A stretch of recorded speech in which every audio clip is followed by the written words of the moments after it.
I think he's a solid guy. I think he's one of the best light heavyweights of this little run there's been. You know, and he's dangerous. I mean, let me be like this. Bernard runs towards that kind of action. That's the motivation.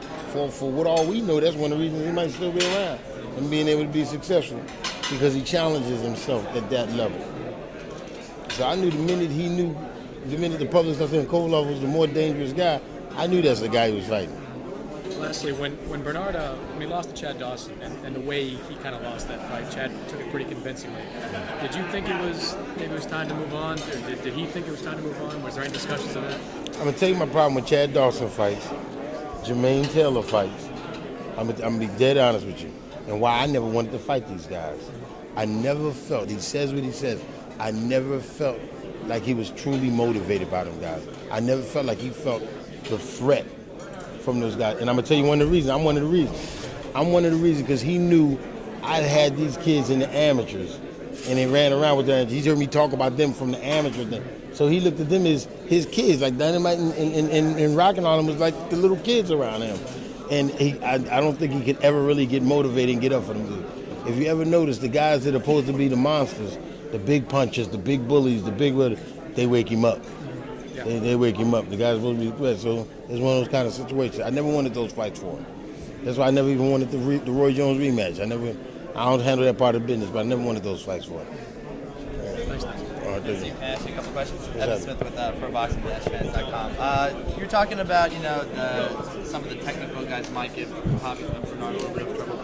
Do you think that this fight with Sergey Kovalev will kind of amp him up, to a whole new level of, stepping up with the defense and different styles? Listen, Kovalev is going to wake you up for the simple fact you ain't see Kovalev winning no close decisions.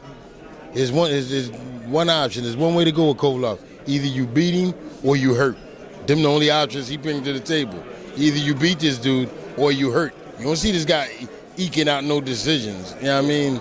If he win the fight, he hurt you. You know what I mean? This is the way he get down. You know what I mean? Do you think this is one of the strongest guys Bernard has fought? Well, we won't know for sure, but from what I've seen on paper and what I've seen, in his previous fights, Kovalev's a real puncher. I mean, he's a solid puncher. You know what I mean? And punches can hurt you. You know what I mean? Bottom line. Like you said, you think about punches, Bernard once said the Trinidad fight was dangerous. And he said it was a hard fight. People were like, how do you consider that a hard fight? He said, when you fighting guys that you could have won all of the rounds, and then with 5 seconds left, they can still win the fight. Those fights are difficult, man. The focus and the discipline it takes to win those fights can be difficult. The Pavliks and the Tarvers. What's going to be the game plan? I know Sergey likes to cut off the ring, trying to land some good big power shots. How does Bernard counter that? My philosophy is this: Sergey was a decent amateur. Amateurs you can't be successful in an amateur program and fight one way. It just doesn't happen. It's not possible. I saw Triple G in the amateurs. I was there when him and Darrell fought in the Olympics. Amateurs can't get that kind of success with just being strong and punching. They get that kind of success because they can do other things. I'm expecting him to do other things. Like I said, if he see the power is not working, he's got no choice but to do something different. Now, just last question. Just where does Bernard? You've trained so many great fighters: Sugar Shane Mosley, Steve Cunningham, and you've also, have other guys in the opposing corner. Where do you think Bernard ranks up? Within the last 25 years of these great fighters. Bernard Hopkins, I feel, and people gonna say I'm biased, which I am. When they raised his hand in victory at this fight, I told him we supposed to put his ass in the car and take him right to Conestoga. I don't think he supposed to wait 5 years. I don't think he's supposed to wait 5 years, and I'll be the first to say it. At this age, see, you guys stand in front of me, y'all know boxing. The public don't know that 30 is old in boxing. This guy's working on his second set of 30. He closer to the second set of 30 than he is the first one. He unified the middleweight title. He wasn't middleweight champ. Archie Moore and these guys are great guys. You know what I mean? Henry Armstrong, great guys. These guys won one belt, went to the next weight class, won the one belt, went to the next won one belt. They had 3 weight classes under their waist by the time he got 3 belts in the middleweight division. He had to win all 3 belts in the middleweight division, then move up to light heavyweight and win the belts. Like I say, I put the guy in Conestoga right after they raised his hand. So do you think if he beats the Crusher, do you think he'll keep going? Maybe try to face a guy like Adonis Stevenson? I don't know how that stuff opens up, man. I'll be honest with you, so don't look like I'm just trying to take credit. When Bernard beat Antonio Tarver, he asked me, what are we going to do now? I said, there's nothing left to do. You've done it all.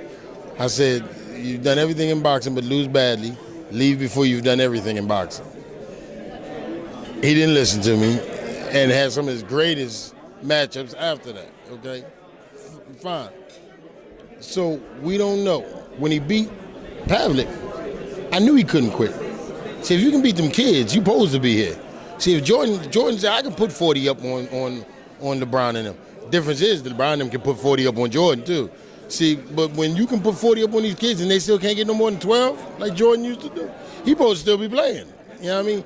So when he beat Kelly Pavlik, I said, that's one of them young hot kids. Pavlik was tomorrow in the game. If Pavlik would have beat Bernard Hopkins, y'all wouldn't have been talking about Pacquiao. Yeah. I'm talking about Kelly Pavlik. Yeah. That's how much America wanted him. All they had to do was put some overalls on that boy and a flag on the shoulder, and he was going to be it. And he'd been running up against Obama soon. You know what I mean? But he didn't. And the people who thought he would, and the people who thought he was going to hurt, and people were like, don't get your guy hurt. Don't let your guy get hurt. And then, they big on that, I mean, how do you think he's able to just, he calls himself the alien. How do you think he's just very dedicated to his craft? Is that what it really comes down to, as he's been able to stay in the game so long? Well, we have to ask ourselves this. So this is the first guy that came along that was dedicated to his craft? Is that what we're saying? We can't say that. No. We cannot. Okay, so why didn't them guys rock on until, like I said, this mother got 111 years old and still talking about fighting these kids, and we still holding press conferences believing that he can. That's the biggest part. See, a bunch of jokers could jump up at 75 years old talking about, I can still fight. We wouldn't be holding no press conferences.